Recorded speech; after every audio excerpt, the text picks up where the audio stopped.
Here's some more on self-interest. If you wish to find, you must search. Got to be congratulated for being here today. You're on the search for good ideas. You're on the search for information. You're on the search for inspiration. You're on the search for camaraderie. You're on the search for human contact.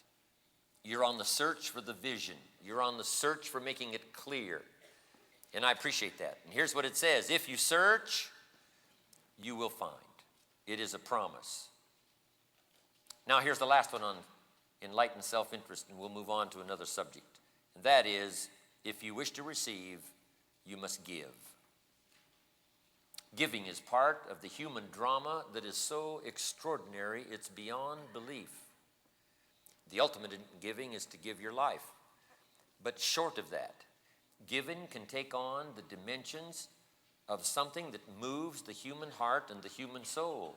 Giving is the widest, broadest, deepest, most incredible opportunity life can possibly afford. The ability to give, the ability to share, the ability to take a piece of your life and invest it in someone else's life. And here's your best chance for a miracle, investing life into life. Just take that phrase with you and ponder it. I've used it before, but it bears repeating. I have a chance today to invest my life in how many people's lives? Quite a few.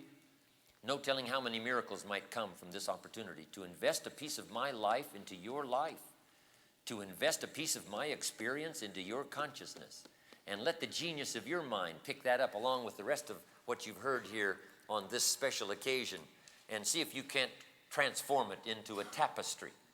You can't transform it into harmony. You can't transform it into activity and enterprise and business. And then you'll deserve the return.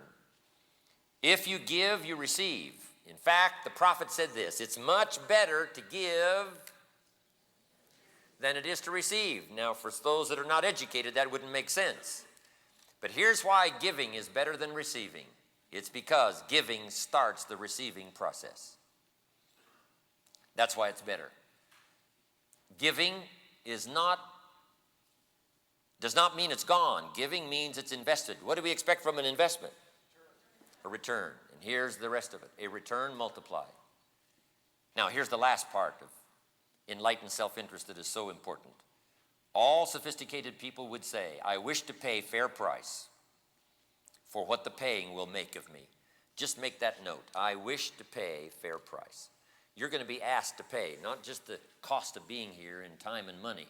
You're going to be asked to pay fair price as you move through life, as you move into this opportunity, as you move out there into the marketplace. You're going to be asked to pay. But here's what you want to say. I wish to pay because being able to pay has made something of me. And that's the greatest value in life. Not what you get, but what you become. Be willing to pay this price here in time and effort and energy. A bit of your cash, yes, but the biggest cost is going to be your time. The biggest cost is going to be your energy, your effort. Putting in your language, putting in your words, using your vocabulary and your skills to the best of your ability. Investing it. Paying the price, picking up the tab. Considering the cost, yes. But the price here is very small for the return. Because the return can come back multiplied in so many ways. Not only multiplied for your income, but multiplied in satisfaction, multiplied in self-esteem. You can imagine, as I now get to travel the world, and as I get to come back here. People said to me, Mr. Rohn, the last time. They said to me a few months ago. They said to me 6 months ago. They said, Mr. Rohn, at the convention. Here's what's happened to me since then. Your words have meant something to me. I've watched the programming, and it's touched my life. I've heard it. And I've gotten value from it. Thank you so much. You see, you can't buy that with money, right? You got to go through customs. You got to get on an airplane. You got to stay in a hotel. I don't need to stay in another hotel. I don't need to sleep in a strange bed. I don't need to eat coffee shop food. But guess what? I gladly do that. I'll eat Denny's any day. If it's on the way to talk to you, any day.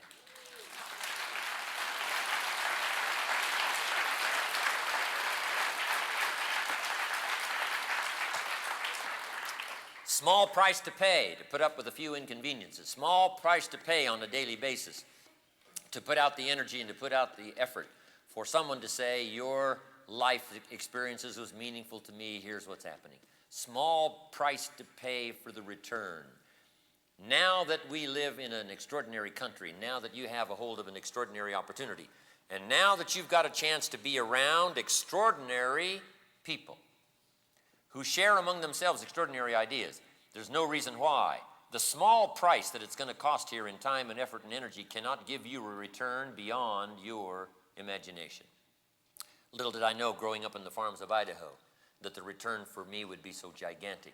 Little did I know when I met my mentor at age 25 that by paying that bit of price of rearranging my philosophy and paying a bit of the pain of giving up the blaming someone else and taking the blame myself, that bit of pain that I had to go through accepting full responsibility, the bit of pain I had to go through learning those skills, the bit of pain I had to go through doing it over and over, learning the skills of communication, learning the skills of recruiting and sales, learning the skills of organization, learning the skills of enterprise, the bit of pain I had to go through. Little did I know back then how small the price was going to be compared to the incredible return. And I promise you that will happen for you. If you will carefully here pay this price. If you will consistently here pay this price. If you will conscientiously here pay this price. I promise you, the reward will come in dimensions that you cannot now imagine. You will have places to serve. You will have places to go. You will have people coming back to you as the years unfold saying, you've touched my life, you've touched my health, you've touched my family, you've touched my future, along with your bank account that grows. That's not the most important thing to grow. Here's the most important thing to grow: self-esteem, self-worth, self-judgment that says, I paid the price, the return is mine, it tastes sweet, and it's not just the money in the bank, it's not what you can count in terms of coin. It's what you can count in terms of heart. It's what you can count in terms of soul. It's what you can count in terms of friendship. It's what you can count in terms of relationships. It's what you can count in terms of someone smiling in your face and saying, you're meaningful to me. You've been valuable to me. When you add all of that up, it's beyond rubies. It's beyond diamonds. It's beyond millions. It's beyond treasures hidden away in the earth. It's beyond all other value. This kind of value that's shared among human beings. That's why I'm here, right? Not here for the money. Don't need the money. I'm not here because, I just love to travel, right? I am here to make an investment. And the drama of payoff for me, especially the last 25 years, has been so extraordinary that to have a chance one more time to come here and make a deposit of my experience, I wouldn't have missed the opportunity. I wouldn't have missed it. Whatever I had to do to get here. Fly all night, fly all day. Take care of whatever tasks need to be taken care of, right? When I finally discovered this morning my suit need ironing, guess who ironed it? Guess who pressed it? I did. Pressed my own suit. Pressed my own shirt. I thought sure they'd be okay, but I didn't check till this morning. You're supposed to check the night before, and I was a little late. So sure enough, this morning, before the proceedings were underway, I'm up there with the ironing board. You should see me. I'm a sight to see. I am not good at it. In fact, it probably shows. I appreciate that. But guess what? I gladly do all that. To have a chance to come here and invest one more time, share my experiences one more time, enjoy the success already achieved here one more time, but also to see if we can't labor faithfully with our minds and with our attention and see if we can't grasp a bit more of life, the essence, the opportunity, the chance, and see if we can't blend that with our ability, our eagerness, our willingness to commit and be faithful to a cause and see what it'll do for ourselves and our family and the people we care most about, make a contribution to the country and who knows eventually to the world. I wouldn't have missed that chance. That's why I'm here, and I know that's why you're here, and we're going to carry on. For some of you that are here for the first time, I should probably just briefly tell my story. I grew up in Idaho, farm country. My father still lives there on the old homestead.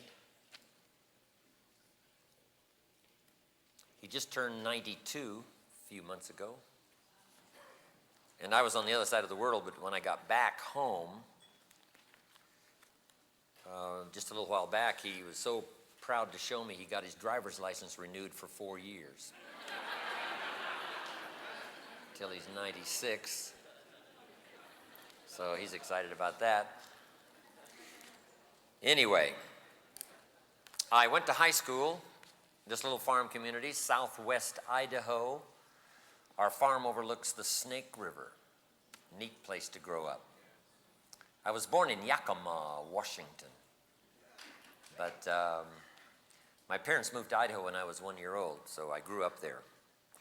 And I went to high school, graduated, went to college 1 year. Halfway through my second year, I decided I was smart enough and quit. Big mistake on my part, but I made it. Thinking I'm smart enough to get a job, and at the time I thought, you know, if you're smart enough to get a job, how much smarter do you need to be? So with that bit of shallow thinking, I quit school, went to work. A little while later, with some fancy promises, got a young lady to marry me. Fortunately for me, she said yes. We started a family, and I'm out there working as hard as I can, but falling a little bit behind every year. Probably normal, living the normal average American young couple's life. But I'd made these big promises, and I was working hard and trying to make it fit. But by the time I reached age 25, I got pennies in my pocket, nothing in the bank. Creditors now calling once in a while, saying you told us the check was in the mail. I'm getting embarrassed by all that. And really embarrassed about being behind on my big mouth promises to my family, wondering what should I do, where could I go from here? And then good fortune came my way. Difficult to describe sometimes how something remarkable happens at a particular time. But my good fortune was I had a chance to meet a rich man. Not just rich in money and wealth, but rich in ideas and rich in experience, as I found out later. A friend of mine went to work for him, and he said, you got to meet this man. And he described him, said he's rich but easy to talk to. His philosophy of life was unique. And I got so intrigued, I said, I got to meet this man. Had a chance to meet him, Mr. Schoaf, Earl Schoaf. I was impressed. He was rich, obviously. But he was easy to talk to, comfortable to be around. And as soon as I met him, I said I'd give anything if I could be like that comfortable and that rich. And what would it take to live a life like that? I was so intrigued. And then I thought, if I could just get around somebody like him, if he'd teach me, I'd learn it all. And that was my good fortune. He hired me a little while later, and I worked for him for 5 years before he died at age 49. But the last 5 years of his life, fortunately for me, I got to spend those 5 years with him. And my dream came true. He coached me, taught me. He taught me the principles. He taught me to refine my thinking. He bluntly told me the truth in terms that I could understand. He had only gone to the 9th grade in school, so he had a way of putting things in simple terms. And I got the message. And the things he shared with me during that 5 years before he died literally transformed my life. Incredibly changed my bank account, changed my income, changed my future, changed everything. And what a chance that was for me to get around someone who had the ideas and was willing to share. A lot of rich people aren't that willing to share, but I found one that was. And it was an extraordinary experience. Changed my bank account, certainly. By the time I was 31, I was a millionaire. But he changed my thinking. A lot of the things I speak about today, the origin of those thoughts came from that 5-year experience. I've expanded on it. My own experience has taught me. And I've had other mentors along the way that have added to my life, given me things to ponder and wonder about. And they have coached me and taught me along the way. But this was the beginning. Now, my parents laid a great foundation. I was an only child. You know, they spoiled me. But they also taught me, laid a good foundation that served me as an anchor all these years. But Mr. Schoaf opened up the world. and let me know that I could become anything I wanted to become. My income could change, my health could change, my relationships could change. I could do whatever I wanted to, travel the world and live an extraordinary life. He opened that all up for me during that 5-year period. So I will always be grateful for having a chance to meet someone and to spend some time with someone who cared so much about investing in someone else's life. I was the beneficiary. I promised him before he died that I would share with the people I worked with like he shared with me. And that was the beginning. I didn't know it was going to be for the public. And now I do public seminars. Living in Beverly Hills, a man said to me once, "Jim, you got to come tell your story to my service club, the Rotary he belonged to." And I went and shared this breakfast speech. They liked it. My phone rang 2 more times that day. And I started spending some time talking now, little talks, breakfast talks, luncheon talks for the public, for these service clubs, outside my own business. And liked it very much. Then one day a man said, "If you'll come talk to my management and salespeople, I'll pay you." And that started a whole brand new career, speaking for companies, corporations, as well as for the public. But it started with this man who was willing to impart to me his teaching and his training over a 5-year period. And some of the notes that I'm now about to share with you, you'll find, I'm sure, some identification with, because the little company he had me start with that he was a part of was called Abunda Vita. Abunda Vita was a little multi-level company, we called it back then, network marketing we call now, and that was the first time I had ever seen the increasing discount schedule. And my mother had studied nutrition, so I was interested in nutrition, and this little Abunda Vita program was a nutritional product, and here's what we called it, a nutritional support system. When you eat a plate full of food, you can't be sure that you've gotten all the vitamins and minerals. So if you take these 2 greens and 1 yellow, now that erases the question mark, and now you're sure. And so I started with that little product and got introduced to network marketing. Now, he got me to building homes and developing land. I built homes in Arizona and a few other enterprises. But what made the most impact on my life was my association with him in network marketing.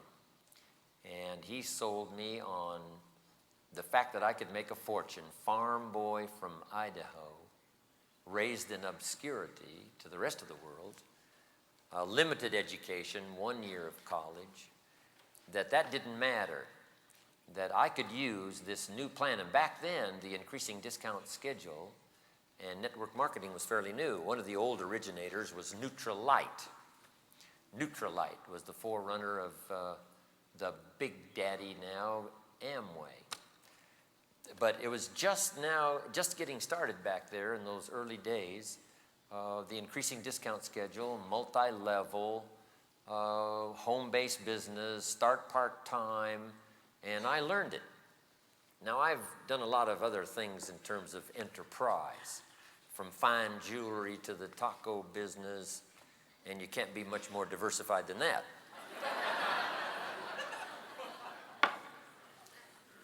To personnel agencies, to land development, to building homes, to whatever intrigues me around the world. But the massive effect on my life was Mr. Schoaf and his simple philosophy of taking personal responsibility, and that the greatest value in life was what you became, not what you got, and being exposed to multi-level network marketing.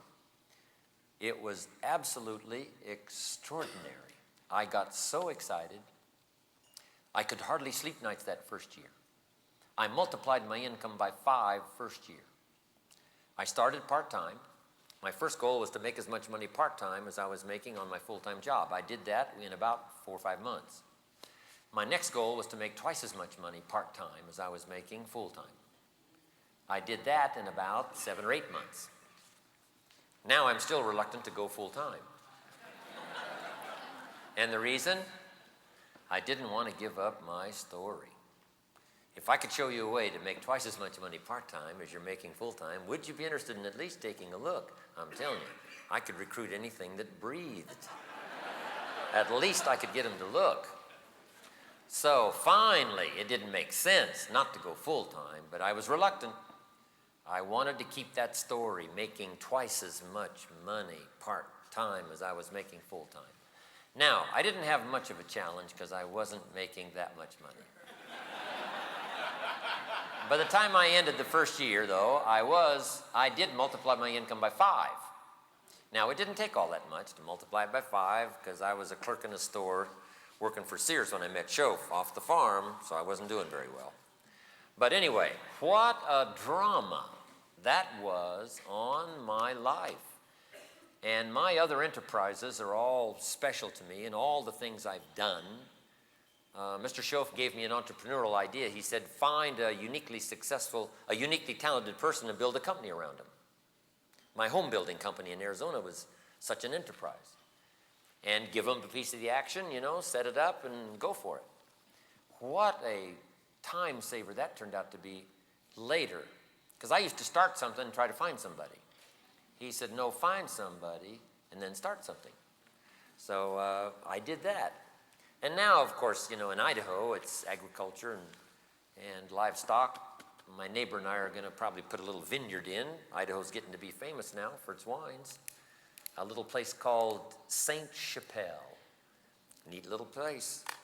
And so all that diversity. But the drama that changed my life and still affects my life, and the people I love to spend the most time with are people like you that find this kind of opportunity that has such a magnificent reach and does so much in terms of exposing you to ideas for personal development, setting goals, leadership, and all the rest of the skills that are difficult to come by working in orthodox corporate America.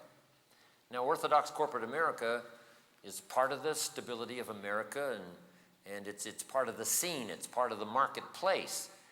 But the dynamics, especially in the last 50, 60 years of network marketing, giving a chance for what I've been teaching kids now for a lot of years, for capitalism to flourish at the grassroots level. A senator asked me not long ago, what is it about multi-level? What is it about network marketing that makes it flourish so well? And here's what I told him for your notes. I said, it's grassroots capitalism in action. And I was exposed to that at age 25, how to turn pennies into fortune. Now, years ago, it used to be franchising, but they finally got out of reach for the average person to reach for. So along comes network marketing, a chance to turn desire into riches. Napoleon Hill wrote the book, Think and Grow Rich. And here's part of the essence of the book, how to turn desire into riches. Now, there's some steps in between desire and riches, but you begin with the desire. And that's what's phenomenal about network marketing, a chance to turn pennies into fortune, a chance to turn nothing into something, a chance to truly make the American dream come true by participating in capitalism at the grassroots level. I learned all that when I was 25 years old. I was so stunned by the increasing discount schedule marketing plan. That first night, I was up till at least 3 o'clock in the morning, and I made about $2 million. I'm telling you, on paper. Now, it's a little more difficult to pull off in person. But that first night, I was absolutely dazzled beyond belief. And I played, as you have already played, right? The what if game. What if I had 3 and if they each had 3? What if I had 5 and they each had 5? What if I had 10? What if I had 100? What if I had 100 and they each had 5? And those 5 each had 2? I'm telling you, that first night I became wealthy.